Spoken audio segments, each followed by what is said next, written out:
나는 전능하신 아버지 하나님 천지의 창조주를 믿습니다.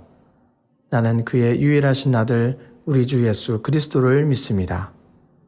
그는 성령으로 잉태되어 동정녀 마리아에게서 나시고 본디오 빌라도에게 고난을 받아 십자가에 못 박혀 죽으시고 장사된 지 사흘 만에 죽은 자 가운데서 다시 살아나셨으며 하늘에 오르시어 전능하신 아버지 하나님 우편에 앉아 계시다가 거기로부터 살아있는 자와 죽은 자를 심판하러 오십니다.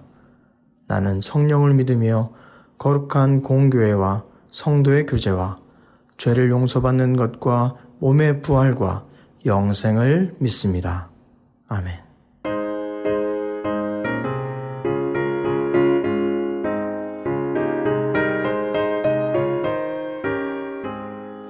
이 눈에 아무 증거 아니 되어도 믿음만을 가지고 선을 걸으면 이 귀에 아무 소리 아니 들려도 하나님의 약속 위에 서리라.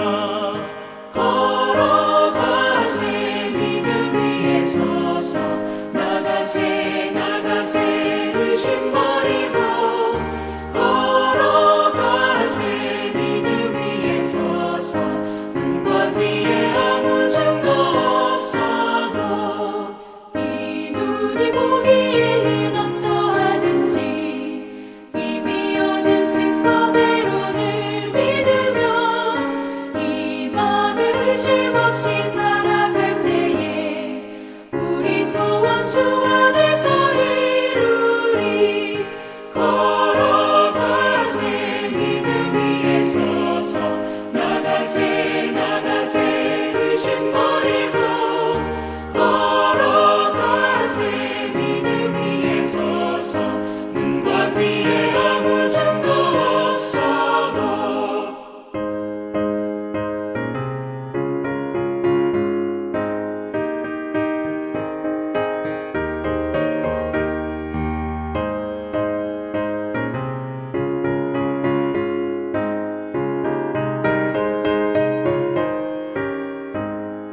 주님의 거룩함을 두고 맹세한 주 하나님 아버지는 참 기쁘다. 그 귀한 모든 약속 믿는 자에게 능치 못할 무슨 일이 있을까. 걸어가세 믿음 위에 서서 나가세 나가세 의심 버리고 걸어가세 믿음 위에 서서 눈과 귀에 아무 증거 없어도. 할렐루야. 오늘 아침 우리에게 허락하신 하나님 말씀은 사무엘하 2장 1절부터 4절까지의 말씀입니다. 사무엘하 2장 1절부터 4절까지의 말씀을 봉독하도록 하겠습니다. 그 후에 다윗이 여호와께 여쭈어 아뢰되 내가 유다 한 성읍으로 올라가리이까. 여호와께서 이르시되 올라가라. 다윗이 아뢰되 어디로 가리이까. 이르시되 헤브론으로 갈지니라.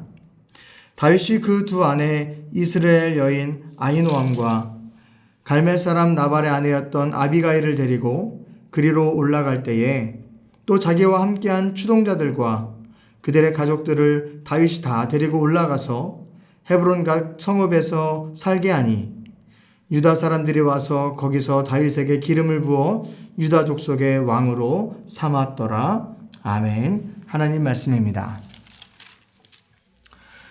우리가 지금 읽고 있는 사무엘하 앞부분의 말씀은 1장부터 5장까지 한 단락으로 이루어져 있습니다. 그 내용은 이제 사울이 죽고 다윗이 왕으로 등극하는 그 모든 내용들을 담고 있고요. 또한 수도였었던 헤브론에서 이제 다른 수도, 다음 수도였던 예루살렘으로 그 수도를 이전해가는 그 모든 역사들과 이야기들을 담고 있습니다. 특별히 우리가 오늘 읽은 사무엘하 2장에서는요. 사울이 죽고 드디어 다윗이 왕으로 즉위되는 그 모습을 보게 됩니다. 사실 다윗이 왕으로 기름 부음 받은 것은 사울이 이미 왕으로 있었을 때에 그가 집권하고 있을 당시였습니다. 그랬기에 사울은 다윗을 싫어하였고 그를 시기하였고 미워하여서 죽이려고까지 하였습니다. 그래서 다윗은 사울을 피해서 15년 동안이나 망명 생활을 하게 되었다라는 것이죠. 그리고 드디어 오늘 사무엘하 2장에서 그는 15년의 망명 생활을 마치고 다시금 헤브론으로 돌아와서 유다에서 왕으로 즉위하는 모습을 보여주게 된다라는 것입니다. 참으로 오랜 시간 동안 그는 왕이 될 것을 기다리고 또 기다렸습니다. 어떻게 본다면 다윗은 자신의 의지로 왕이 된다고 한다면 사울을 죽이고 자신이 왕으로 등극할 수 있는 그런 기회들도 많이 있었다라는 것이죠. 하지만 놀랍게도 다윗은 그렇게 하지 않았고 하나님의 때를 기다리고 또 기다리는, 그래서 자신의 힘으로 왕이 되는 것이 아니라 사울이 다 죽고 나서 그 이후에 유다 사람들이 그를 왕으로 삼겠노라고 왕으로 추대할 때까지 그는 기다리며 그 시기를 감내했다라는 것을 보게 됩니다. 하나님을 철저하게 신뢰하고 하나님의 약속을 믿는 자만이 할 수 있는 것이 바로 인내라는 것입니다. 다윗에게 우리가 볼 수 있는 귀한 성품 중 하나가 바로 그 인내의 자세입니다. 하나님께서 그 일을 행하시겠다라고 자신에게 약속하셨을 때에 그것이 반드시 이루어질 것이다 라고 하며 철저히 신뢰하는 모습이 있었기에 그는 15년의 시간, 그 어렵고 힘든 시간도 견뎌낼 수 있었다라는 것이죠.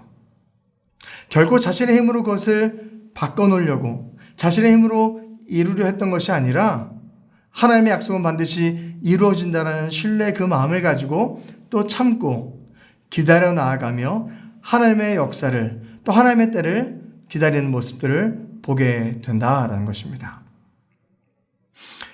그로 말미암아 다윗은 오늘 사울 왕 이후에 유다 지역의 왕으로 즉위하게 되었습니다. 하지만 여기서 끝나는 것은 아닙니다. 다윗은 이스라엘 전체 12지파의 왕이 되어야 되지 않습니까?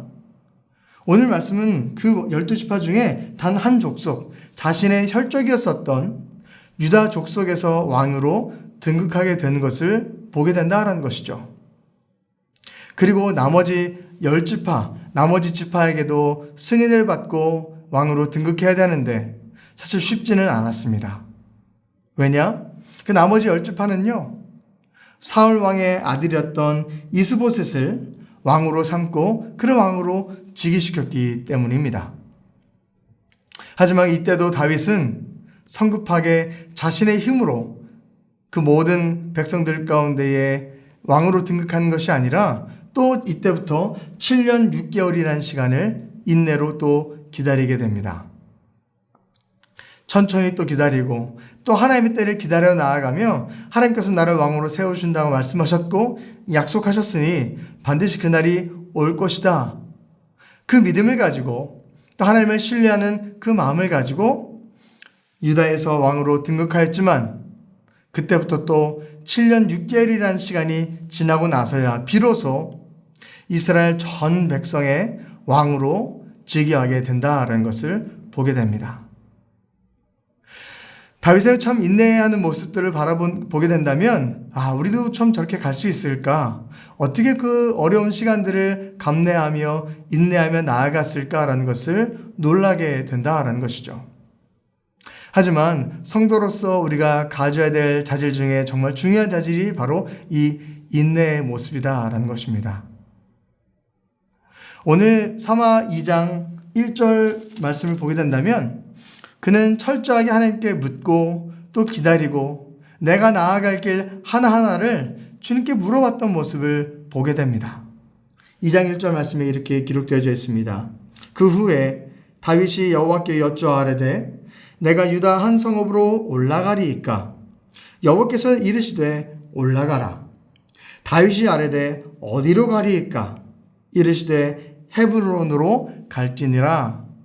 하나님 말씀입니다.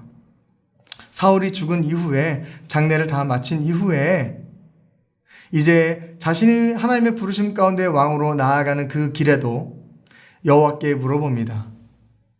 여호와여, 내가 유다의 어느 성읍으로 가리이까? 하나님께서 올라가라 말씀하시고 또 물어봤을 때에 헤브론으로 가라라고 말씀하십니다. 하나하나 철저하게 주님께 묻고 하나님의 때를 기다려 나아가며 하나님의 능력을 내 삶 가운데 일어나가는 다윗의 모습을 오늘 말씀에서도 여실히 보게 된다라는 것입니다. 사랑하는 성도 여러분, 믿음의 길을 걸어가는 우리 모두 가운데도 그런 인내하는 모습과 하나님을 신뢰하는 모습이 있기를 간절히 소망합니다. 성도의 그 믿음의 인내를 통하여서 우리는 어떤 것을 발견할 수 있습니까? 우리 세 가지를 생각할 수 있는데요. 첫 번째는요, 우리가 철저하게 하나님의 종이고 청직이다라는 것을 우리가 인식할 수 있다라는 것입니다. 우리가 종이기에 우리의 주인 대신 하나님께서 말씀하시는 그 말씀대로 내가 순종하며 나아가겠습니다. 그 모습이 바로 인내의 모습에서 찾아볼 수 있다라는 것이죠. 그리고 두 번째로는 우리가 인내하며 나아갈 때에 사탄의 시험과 미혹에 흔들리지 않는 그 위험에 빠지지 않을 수 있다라는 것입니다. 섣부르게 나의 선택과 내 방법으로 나아가는 것이 아니라 주님의 때를 기다리며 신뢰하며 나아갔을 때에 그런 사탄의 시험 가운데 우리가 흔들리지 않을 수 있다는 것입니다. 다윗 바로 앞에 있었던 사울 왕도 그런 인내심이 참 부족했습니다. 기다리지 못하고 자신의 뜻대로 제사를 지냈고 하나님께 기도했는데 응답이 받지 못하니까 참지 못하고 신접한 여인을 찾아가서 묻고 그런 잘못된 모습을 통해서 결국 왕위에서 내려가지는 하나님의 심판을 받게 되는 그 일을 감당하지 않게 됩니까? 하나님의 길을 신뢰하며 인내심으로 나아갔을 때 우리는 두 번째로 마귀의 시험과 어려움에서 그것을 벗어날 수 있는 길이 펼쳐진다라는 것입니다. 그리고 마지막 세 번째로 이 인내를 통해 무엇을 우리가 얻을 수 있습니까? 바로 하나님의 영광을 나타낼 수 있다라는 것입니다. 주님께서 이 땅에 오셔서 우리에게 가르쳐 주셨던 기도, 주기도문을 보면 이렇게 되어 있지 않습니까? 뜻이 하늘에서와 같이 땅에서도 이루어지기 원합니다. 이것은 하늘의 뜻이 그냥 이루어진 것이 아니라 하나님의 뜻이 하나님의 자녀인 우리 성도들을 통하여서 하나하나 이루어져 나아가길 소망합니다라는 기도의 문구이지 않습니까? 이처럼 하나님께서는 우리를 사용하셔서 하나님의 역사를 펼쳐 나아가시고 하나님의 영광을 드러내시길 원하신다라는 것입니다. 그렇게 우리는 인내심을 가지고 하나님의 약속을 기다리며 그 약속을 믿는 신뢰하는 마음으로 믿는 믿음으로 기다리며 나가는 자세가 필요하다라는 것입니다. 시편 143편을 보면 다윗이 쓴 시편인데요. 그는 이렇게 자신의 믿음을 고백합니다. 주는 나의 하나님이시니 나를 가르쳐 주의 뜻을 행하게 하소서. 이곳에서도 철저하게 그는 고백합니다. 주는 나의 하나님이십니다. 주님은 나의 주님이십니다. 나를 가르쳐 주시고 주의 뜻을 행하게 하여 주옵소서. 내 생각대로 한 것이 아니라 주의 뜻을 알려주셔서 그 주의 뜻을 행할 수 있도록 인도해 달라고 다윗은 시편을 통해서도 자신의 믿음을 고백하며 나아가고 있습니다. 인생을 살다 보면 참 바삐 흘러가는 시대이고 많은 것이 참 변화가 있는 시대이지 않습니까? 하지만 그럴수록 우리는 더욱더 하나님의 말씀에 또 하나님의 음성에 귀 기울이며 기다릴 줄 아는 신뢰의 믿음이 있어야 될 줄로 믿습니다. 시대가 빨리 흘러간다고 그저 빠른 것을 원하는 것이 결코 좋은 것이 아니다라는 것입니다. 다윗은 기름 부음 받았지만 왕으로 등극하기까지 15년의 시간을 기다렸고요. 그리고 유다에서 왕으로 등극하고 장차 이스라엘 전역의 왕으로 될 때까지도 또 7년 6개월을 기다리며 나아가는 모습을 보게 되었습니다. 그랬을 때 그는 하나님의 부르심에 합당한 왕으로서 등극하게 되었고 그 나라가 부강하고 하나님의 뜻에 합당한 귀한 믿음의 나라로 세워져 나간 것을 우리가 발견하게 되지 않습니까? 우리는 주님의 뜻을 기다릴 줄 아는 인내가 있어야 될 줄로 믿습니다. 여러분 삶 가운데도 많은 기도 제목을 가지고 계시고 또 그 기도 제목을 인내함으로 기다리는 분도 많이 있을 줄로 믿습니다. 하나님께서 약속하신 것이라면 반드시 이루어질 줄로 믿습니다. 우리는 그 신뢰하는 마음을 가지고 믿음을 가지고 오늘 읽었었던 다윗의 마음을 나에게도 허락하여 주옵소서. 그 믿음으로 나아갈 때에 하늘의 뜻이 우리를 통해서 이 땅 가운데 이루어지는 놀라운 역사를 우리가 마주하게 될 줄로 믿습니다. 오늘 하루도 그 믿음을 흔들리지 않고 나아가는 귀한 믿음의 성도 되시길 간절히 축복합니다. 함께 기도하겠습니다. 사랑이 많으신 하나님 아버지 감사합니다. 다윗은 하나님의 약속을 믿고 하나님을 의지하고 하나님의 때를 기다리는 자였습니다. 그때 하나님께서 그를 통하여서 선한 길을 보여주셨고 그 약속들을 이루어져 나가는 것들을 발견하게 됩니다. 하나님, 급박한 시대 가운데 또 변화가 빠른 이 시대 가운데에 정말로 더욱더 하나님의 뜻을 분별해 나아갈 수 있는 우리가 되게 하여 주옵시고 우리에게 필요한 인내의 장성한 분량에 이를 수 있도록 우리를 인도하여 주옵소서. 사랑 많으신 예수 그리스도의 이름으로 감사하며 기도드립니다. 아멘. 하늘에 계신 우리 아버지, 아버지의 이름을 거룩하게 하시며 아버지의 나라가 오게 하시며 아버지의 뜻이 하늘에서와 같이 땅에서도 이루어지게 하소서. 오늘 우리에게 일용할 양식을 주시고 우리가 우리에게 잘못한 사람을 용서하여 준 것 같이 우리 죄를 용서하여 주시고 우리를 시험에 빠지지 않게 하시고 악에서 구하소서. 나라와 권능과 영광이 영원히 아버지의 것입니다. 아멘.